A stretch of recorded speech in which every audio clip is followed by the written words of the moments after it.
All right, welcome to another Sidewalk Conversation. I am your host, Pete Van Ward, and I'm so glad that you've decided to join us. And I have always had an interest in the topic of leadership from very early on in my Christian journey. I was fascinated by people who could lead well, and maybe part of it was because I didn't see myself as a very effective leader. It wasn't something that naturally came to me, and so I watched a lot of other people and learned as much as I could from watching those people and then listening to what they had to say. And so I became a ferocious reader and I became a student of other leaders. And a quote that stuck with me from fairly early on was by the notorious CEO of GE, Jack Welch, where he said, when you are not yet a leader, success is all about growing yourself. But once you become a leader, success is all about growing others. Now, the guest that I have today has been about that second part of the equation for as long as I've known him. And I'm sure that as you hear his story, you're going to be impressed by all the ways that God has used him as an influencer in the lives of other people, not just here locally in the States, but actually all around the world. And so I'm very excited about you having an opportunity to meet him, and I can't wait to introduce him to you.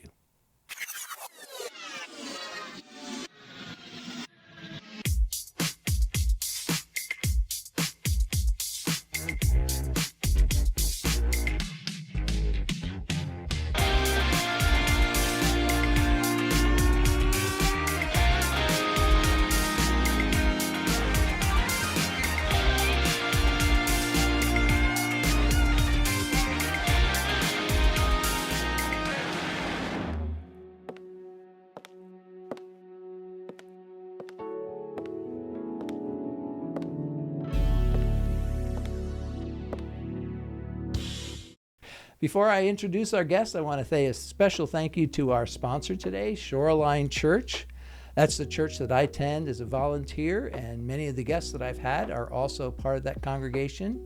And if you happen to be in the Austin area and you're looking for a home church, I just want to suggest that Shoreline might be a church for you to consider. They are also generous supporters of the foundation that supports this work. And so it's not just that they're a good church. I have a special appreciation for the work that they do in supporting this work. And in fact, the guest that I have today is one of the pastors at that church. And so would you help me welcome my guest, Jurie Kriel. Thank you, Jurie, for being here. Thanks, Pete. It's good to be with you. All right, people are going to know right off the bat by your accent that you are not Texan. What do you mean? It's my southern drawl. It's just a different south. It's not the a little further south. A little further south, South Africa. So. Yeah, so that's actually where I want to begin. I want to just kind of get a little 30,000 foot view of your story and your life. And how did you get from South Africa to southern Texas or central Only Texas? Jesus. Yeah. I mean, the story for us was interesting. I mean, we were actually the day Karen and I met, we were 17, and our very first conversation was about the call of God upon our lives and how we both felt a call to the U.S. as missionaries, which is strange for South Africans to feel called to the U.S. Yeah. So, I mean, fast forward many years, married life, 2 kids, 2 churches, multiple things later, God's reminding us of this call. And so through a long series of events, he confirms it. And then eventually we know it's the U.S., but we have no idea where. And God challenges us to start handing over leadership. So there's a 18-month period where we're handing over leadership and kind of stepping out in faith, knowing that it's the U.S., but the U.S. is a big place. Yeah. I at the time, I was pastoring a church, but I was also helping lead a city unity movement in our city. And through a series of events, I got to know Tim Hawkes in Austin. We became, back then it was Skype, right? Yeah, so right. Kind of dates the story a little bit, but we became friends over Skype. And he watched some of my preaching online, invites me to preach at his church. And I have no idea. I have no idea where Austin is. I asked him if it's far from New York because I had meetings in New York. And he was like, it's close. And I'm like, it's not close. But anyway, so I'm heading to Austin, having never been. And God actually spoke to me in a dream. Wow. Which, has never been that vivid in my life. Come to Austin, spend a weekend here. I just know this is where God wants us. So fast forward, another 18 months. And God made the way and everything else. So one day I sat him down and I said, do you remember how I was so sure that God wanted me here? Well, God spoke to me in a dream. So it was quite the story. Just to back up a little bit. So the whole idea of being a missionary to the U.S. Yeah. Like normally we think of missionary work being to, third world countries and such. Not too many Africans being missionaries to, Yeah. So did you, like, when you first began to feel that impression, did you have like a sense of like, Lord, is this? And did anybody else like question it for you? Did they say like, why? Oh, everybody. Yeah. I mean, it's, if God calls you to something and you feel like I can do this, it's probably not God, because he calls us to stuff that we can't do by ourselves. And this was definitely one of those. So this was one of those moments where it's got to be God, and understanding it, I guess, is, when we felt called here, the whole idea of the de-churching of the next generation in the US wasn't a concept. Yeah. But as we became a part of it, we very soon realized that the contrast of different spaces and other places and an experience of God that wasn't necessarily bred within the local church context. Yeah. It's that old thing of, never ask a fish for the temperature of the water. Mm-hmm. Because it doesn't know the temperature. It's just the water. Yeah. Right. And oftentimes when you grow up in a particular culture, in a particular space, you don't know the ins and outs of that culture because you've got nothing to contrast it with. Yeah. And actually, as we started fulfilling the mission of God in the US, we increasingly realized that something we could bring was a little bit of that contrast because, we came into the water from another space. I love that analogy. Yeah. Awesome. Okay, so when you came to the States, what were some of the like surprises, transitions that you had to make? Obviously, there's a language thing and all that, but like, were there some significant like? Whoa. Well, I had to learn to speak American, which isn't English, so that's an ongoing project. We haven't got that one down. I think there's a couple of things. I've been privileged in that. I've traveled to 46 countries and seen a lot of the world, and we had worked extensively in Europe planting churches and doing other things, so I got to see a lot. But it's different to live in a place than to visit a place. Yeah, right? For sure. So even visiting the US, ministering in the US is very different than assimilating into a culture and becoming a part of that culture. So some of the early shocks in the process was that homeless people wore shoes, which for most Americans is, of course, homeless people wear shoes. But in most of the world, if you're homeless, you don't have money for shoes. Yeah. Right. Yeah. And if you can't afford shoes, you're probably okay to live with other people.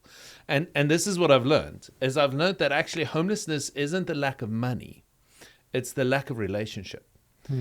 Now, you could say it's mental health, you could say it's many different things, you could say it's opportunity, but the reality is by the time a person ends up shelterless, it means that they've burnt every relationship to the point where that's where they're at. Yeah. So it's those types of dynamics that I think was really interesting for us living in this context and seeing how addressing the needs of community needs to look different in this context than what it does in an African context or in a European context. Yeah. And so it's just that exegeting of your society was it was a great learning curve for us. We love Austinites and Texans and Americans in general. What an incredible, generous and God-fearing, welcoming people. Mm-hmm. But at the same time, consumerism is rife, and comfort is sure. king. And those things don't necessarily go with the gospel as I read it. No. So it's a wonderful people Yeah. to get to know and to minister to.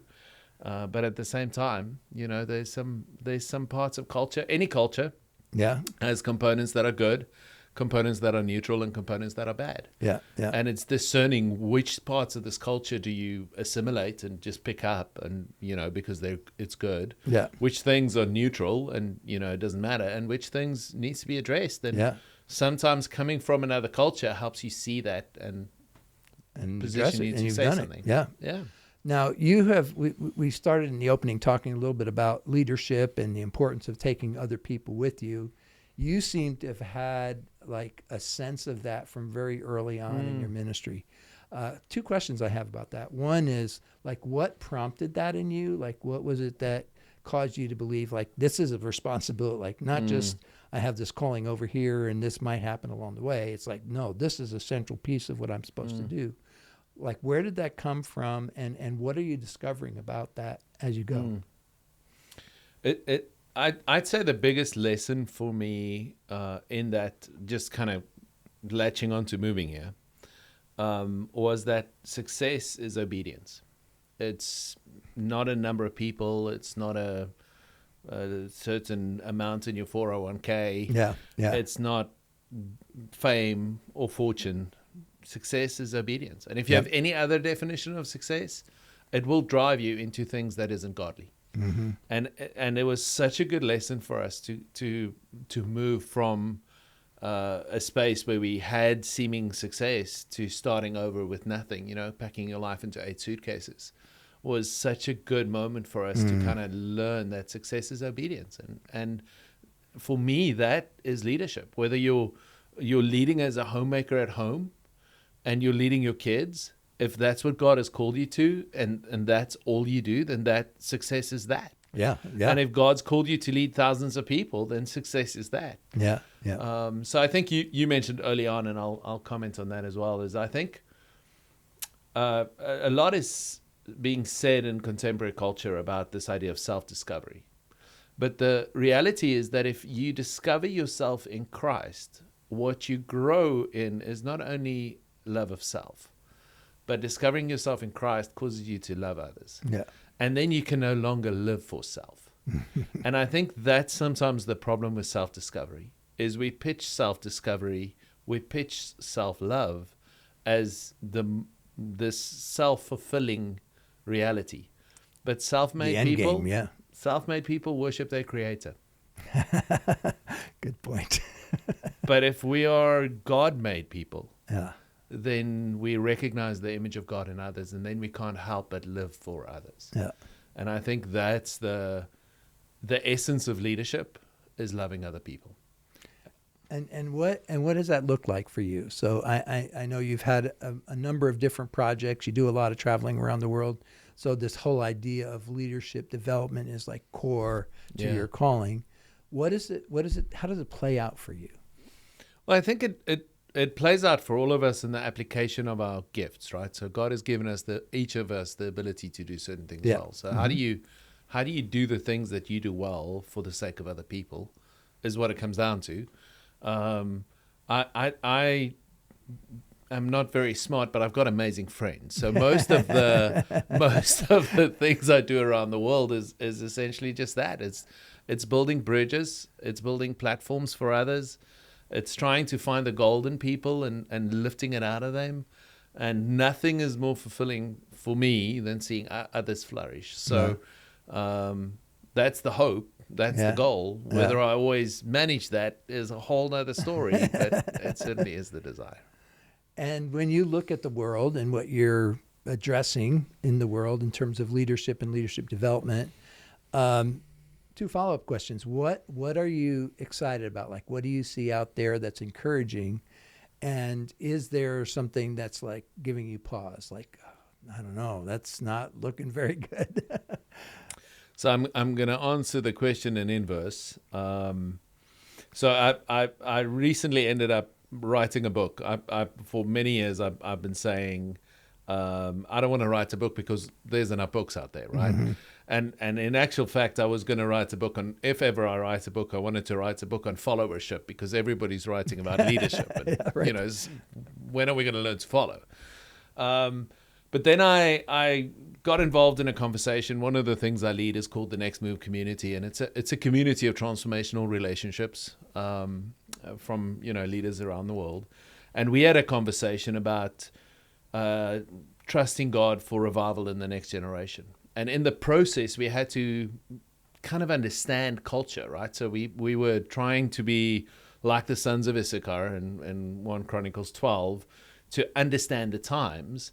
And so we went through that exercise. Out of that conversation, I got invited by the World Evangelical Alliance to facilitate a conversation with 270 leaders from all around the world, around in Istanbul, on this issue of the future of the gospel. And then out of that, I got invited by the International Council of Evangelical Theological Education, it's a mouthful, to You consult. said that without stumbling. I've had to say it a couple of times. But anyway, so I did a consultation for them in Albania on the future of theological education. Parallel to this, I was working with the Lausanne movement, which is kind of the United Nations for the church, right? So 30,000 denominations around the world subscribe to the Lausanne Covenant, and it's kind of this unifying body on the state of the Great Commission report. So all of this kind of culminated in this body of information about the state of the world. Wow. And I realized that in a rapidly changing world, we've got to respond differently. And so to your question, the first part is what gives me pause, is the rate of change around the world gives me pause. Humanity isn't made to respond at the rate that we're having to respond. If you think about it, the world has changed more in 10 years than in 50 years before that. It's changed more since the year 2000 than what it's changed since the 40s. Right. So, and if you look at it, the last 100 years of human existence has changed more than the 1,000 years before that. Wow. You know, and it's just staggering. Right. You know, so knowledge velocity at the time of Christ, it takes 1,000 years for the world's knowledge to double. Right. That's the rate at which knowledge doubles. By the 40s, we get to like a 23-year space. The early 2000s, you're talking about, you know, a couple months. They recently did a thing. It looks like it's about 12 hours at the moment that it takes for the body of human knowledge to double. So you know, if we see one another tomorrow, what humanity knows would have doubled by then. Wow. So we can't keep up. Yeah. And so seeing the rate at which things change gives me pause. At the same time, if you double click on how these things change, what excites me is there's an opportunity for the gospel in every single one of the ways that the world is changing. So I said I'm not very smart. So I had to take all these different conversations and boil it down to 3 things. And those 3 things is what the book is about, is basically the 3 ways the world is changing and how it impacts the gospel and how Christian leaders need to respond. What's the name of the book? Hitting the ball you cannot see. I love it. So it's the analogy that, like in baseball or in cricket for the rest of the world, when a fastball comes your way, biologically, it's impossible to see it. It's impossible to hit it because it takes a 90 mile per hour fastball takes 425 milliseconds from leaving the pitcher's hand to when you need to hit it in the bat with the bat. But it takes you 600 milliseconds to see the ball, send the message to your muscle and swing the bat. So you're 200 odd milliseconds short in that process. So how do you hit the ball? You anticipate. You don't see the ball. And essentially, with the world changing as quickly as it does, we need to learn to anticipate because we can't see it coming. But we've got to hit the ball where it isn't yet. Yeah.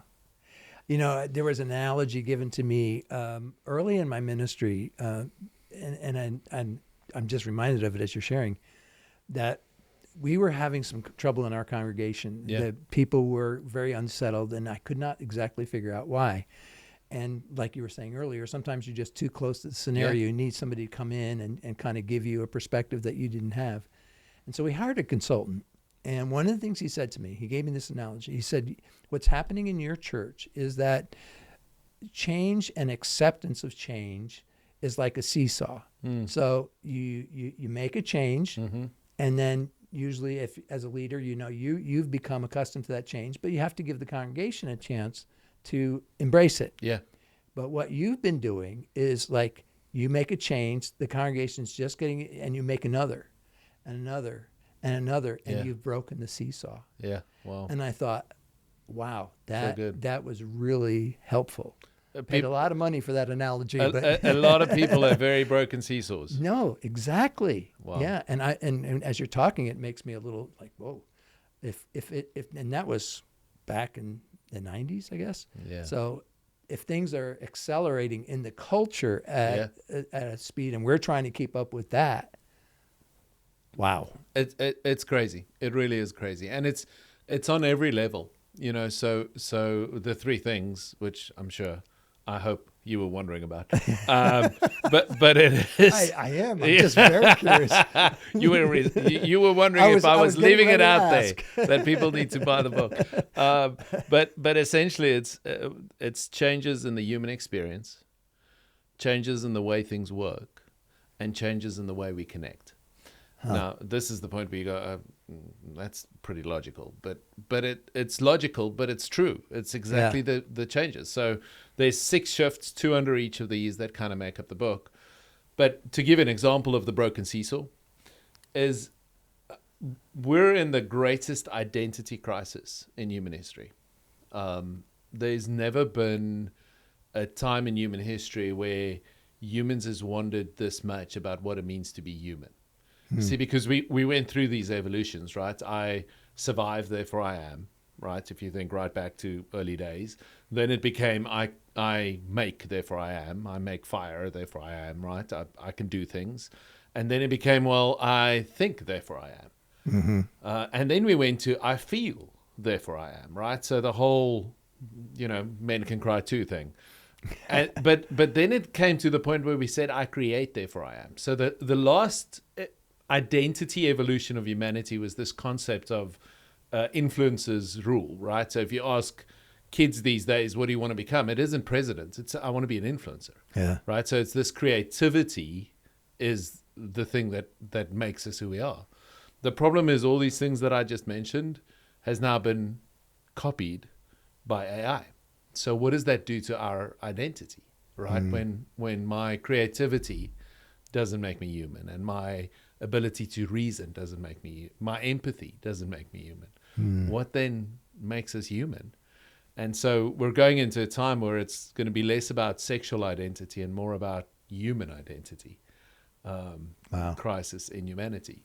But at the same time, that gives me pause. But what excites me is that the gospel has an answer to that. The gospel has an answer to that. So what an opportunity for us to remind people that they're not physical beings with a spiritual experience. They're spiritual beings with a physical experience. Yeah. Right? So our identity is firstly rooted in Christ. And so the metaphysical, the supernatural, is suddenly so big. And what we're seeing in studies around the world of where you're seeing church growth and where you're seeing churches flourishing, it's where churches are reminding people of this spiritual identity because, as one of the people I interviewed for the book said, is, AI can do all kinds of things that humans can do, but AI can't do what God can do. Right? And because we're of the God kind, because we're in the image of God, there's this opportunity that's being created by this global identity crisis for the gospel. It's interesting you mentioned that. I just saw a news report. There was this big, and you probably saw it too, there was this big gathering in the UK, UK first kind of thing. And Elon Musk spoke to that group. Yeah. And one of the things he talked about, and I had a visceral reaction. I was kind of surprised by it. He said, the hope for our future is technology. And I found myself thinking, well, yeah, there are a lot of things that are going to be good because of technology, but it is not our hope for the future. it comes back to what we've just been talking about. It's like rooting our identity in something beyond the natural world. That's it. And that when we have it in Christ, we find meaning, purpose, a reason for living, and it gives us something sure to stand on, right? That's it. It's so good. And it's like, it sounds obvious, like you were saying, but it isn't. I mean, it's like we need that reminder because there's a lot of things shifting. And when a lot of things are shifting, you got to find a place to put your feet that are steady and stable. Yeah. But you're actually connecting a couple of dots for me in what you're saying, because we have this, what does it mean? Definition of humanity is the first shift. The second shift is digital existence, right? So how we're seeing a second generation of digital natives. So there's a generation growing up, which will be the first generation in human history, whose parents would know more about technology than them, right? So it's no longer parents asking kids to help them with technology. It's now those kids that's grown up, and they're educating their kids. So they're not just having digital natives as kids, they're digital natives as parents. So it's a second generation digital native. So you have this hyper digitization, but then in this space, what's happening is actually we're getting curated information, so individually curated information. When I open my news app, when you open your news app, we're getting two different websites. Yes, yeah, right. Right? So your social media feed, my social media feed, it's algorithm identified to me. Previous generation, the biggest challenge in the family was to get them all away from watching the same thing in front of the television to sitting around a table having a conversation. This generation wish they would all watch the same thing. They're all on their own devices, right? So what has happened is we've lost even these common spaces of engagement. And so now that's the human experience changing. Now the way the world organizes has changed. So now we've seen this inverse bell curve where watching the same news, watching the same movies, watching the same television has created a bell curve where the bulk of humanity is in the center and the few of humanity is on the edges, right? So the people there's extremes, but most people are in the center of any issue. The problem is that bell curve has swapped upside down, right? So humanity was unifying, European Union, United Nations, come together. Since Brexit, we've seen the opposite, right? Yeah. So this protest, case in point. Yeah. So technology has caused a society when the minimum is in the middle and most people are on the edges.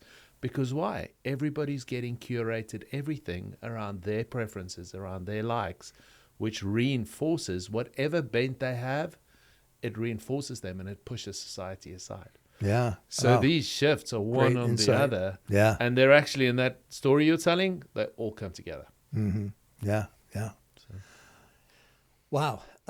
So when you think about your work right now and providing leadership to this whole conversation, what do you see as your primary role? What are you trying to, like? It sounds to me like part of what you're doing is vocabularizing it, like giving people words to describe what they're like feeling and seeing. But is there another role that you kind of see yourself filling out? Yeah, I think we're there's some people that are great first thought leaders, and I really admire them. They're visionaries. They have these ideas, and people follow them. I'm not one of them. I'm a second thought leader. So I find myself in the curator space even more than I find myself in the creator space. So you mentioned kind of vocabularizing things, but I think it's the best books we've read are not the ones that tell us something new. Mm-hmm. It's the ones that gives us a narrative for what we already knew. Yeah. Right. Yeah. So it yeah. gives us words. Right. Because words are, if you've ever tried to deal with water without a container, it's very hard to do anything with it. Yeah. But containers makes water usable. Yeah. Yeah. And words makes life palatable, right? Mm-hmm. We can manage it. We can do something with it. So I think that's a big part of what I see God using me for. But mostly I'm just a facilitator and a connector, and being able to facilitate the leadership that God has placed in others. For me is the greatest joy in leadership myself. So I obviously love communicating and doing these things, but I really see that as a key part of my role is who are the people that the world needs to hear right now, and how can I build platform for them and set them up. Oh, great. I love that. All right. Can I go on a little more personal journey Sure. with you? So I can't leave even if I tried. So, I hear about all you're doing, and, so you do a lot of traveling. You're obviously very active at Shoreline. You teach. You have all kinds of leadership responsibilities there. You have a family and teenagers. And I'm like, how the heck does he hold it all together? And it's not just like from a schedule perspective, but we've had other conversations, and I've watched how you lead. And I get the sense that you want to be the kind of person that is leading out of the overflow. Like, I don't want to just kind of talk about things I've learned or known. I want my ministry to come from a full place where I've been connecting to God. God's been investing in me. And I know for myself, I've had seasons of my life that look a lot like what yours looks like.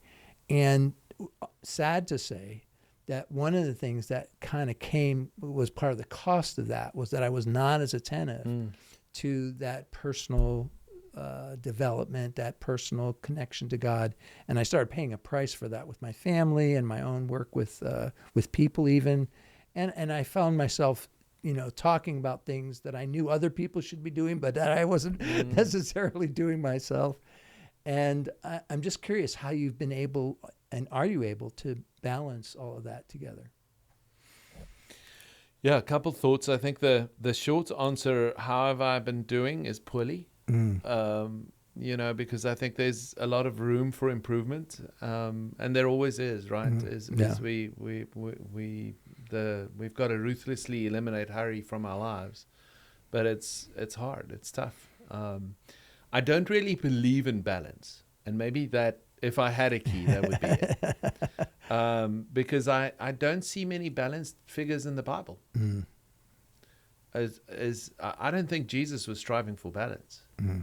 He was so tired he couldn't keep his eyes open. He was totally given to things, but he wasn't hurried, and he wasn't stressed, and he was doing it right. I mean, look at biblical figures. Who in the Bible lived a super balanced life? It's tough to find one, right? Because the reality is, I don't think it's about balance. I think it's about priority. And for me, that is probably the number one key. Is success is obedience, and God is my priority, and obedience to God is my priority.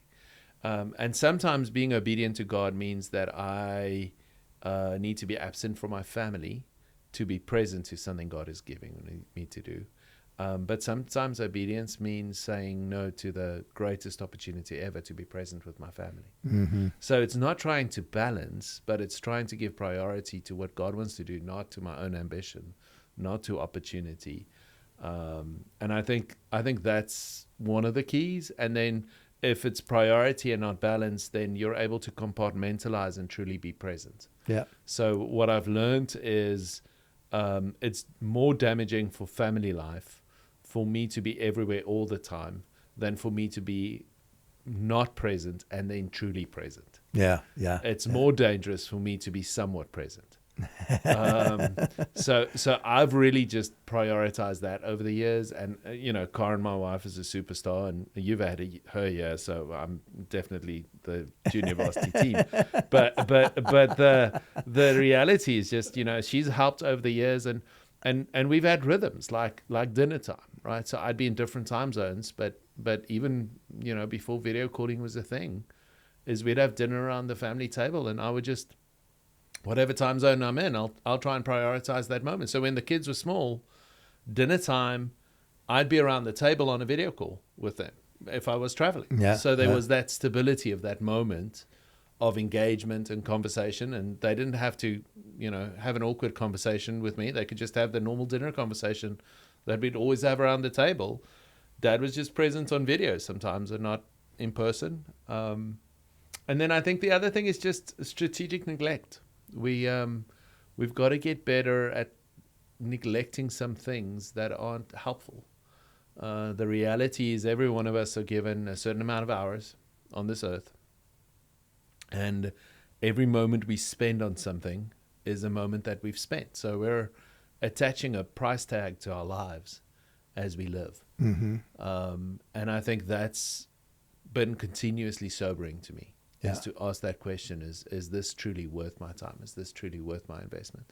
Yeah, so, the family life thing has just been intentionality. I mean, I when I travel, I'll take the VR headset along. I've got teenage boys, so to try and call them or text them, it's like, "How was your day?" Good. Why? Because it's like it's impossible. But if I put on the VR and we're playing table tennis while I'm in another state, they open up because we're doing something together. So it has been being creative about time with Karen, where we would just have certain rhythms in place, and then just that anchoring, overflow time with God is the travel seems glamorous. Anybody that hasn't done it thinks it's this amazing glamorous life. I do about 100 flights a year, so that's kind of what I've averaged the last 3 or 4 years, and it's brutal because you lose all sense of rhythm, you lose all sense of kind of this is normal. You've got to, but I've learned that something like time with God, if first thing you do is spend time with God and that's your rhythm in the day, just keep those core anchoring rhythms, right? So often that is on a plane where I've just woken up, but I'm woken up on a plane, and rather than going, okay, what movie am I going to watch? I'm just going, no, this is my quiet time with God. It doesn't matter where I am, what I'm doing. So I think those things have been done, but all these things that I've just said doesn't mean I'm doing it well. It just means I really want to do it better. One of the things that you said that I've been kind of reflecting a little bit on myself, I saw a post, and I kind of reflected on it in a post myself, but the new life you want is going to cost you the old life you're used to. And it's like a little cliche thing, but it is so true. So true. That there are things that God is going to keep calling us to, and as a result of that, we're going to have to let go of some things that have become familiar, that are comfortable, but are no longer strategic. And so being willing to say, okay, like you were talking about, evaluating those priorities and saying, okay, is this really still something I need to be giving myself to? Or is it one of the things that has to fall by the wayside in order to stay faithful to my quiet time, to my family, and to the new priorities that God has placed on me? So that, I appreciate the affirmation, because I think that's so true. And it's, when success is far more dangerous than failure, because failure causes us to try something else. Mm-hmm. Success causes us to do what we did. Mm. And I think sometimes we're stuck in rhythms because it worked in the past. And success tests us in ways failure never will. So true. Right? So we've got to challenge past success and force ourselves to say, just because it worked doesn't mean it's going to work. Mm. It's easy when we fail to try and a better way, right? Because we go, I've got to do something different. But it's when we succeed that we really struggle. And you asked me earlier about kind of shifting to the US. I think if you look at one of the vices of the US culture, it's this assumption of success, this assumption of comfort, this assumption of living within your comfort zone, that we're okay, the world's okay, everything's going to be okay because everything around me is okay. But the reality is that it isn't the case everywhere, and it's not necessarily going to be the case just because it's been the case. Yeah, amen. So it's one of the key things. I love it. All right, I want to give you the last word. Is there something else that's kind of on your heart in light of all the things we've talked about that you want to share before we close out? Just a privilege to be here. Thank you, Pete, for having these conversations. I think,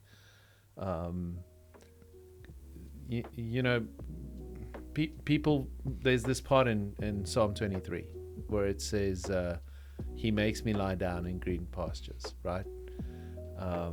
He makes me lie down by still waters and green pastures. But what we forget is he makes us. And I really think you have a unique ability to make people pause and reflect. And I'm just encouraged by what you're doing. So thank you for making people take a moment to lie down. Well, thank you. Yeah, God. Well, I appreciate it. And again, in light of your schedule, I'm grateful you made the time for this. And so thank you for being here. And thank you for joining us for this sidewalk conversation where we had an opportunity to kind of walk alongside Jurie in the adventure of his life. We will be noting his new book in the notes, and I encourage you to pick it up. I think that he shared enough to kind of pique our curiosity, and I think we might be helped by it, especially in the fast-paced life that we're living.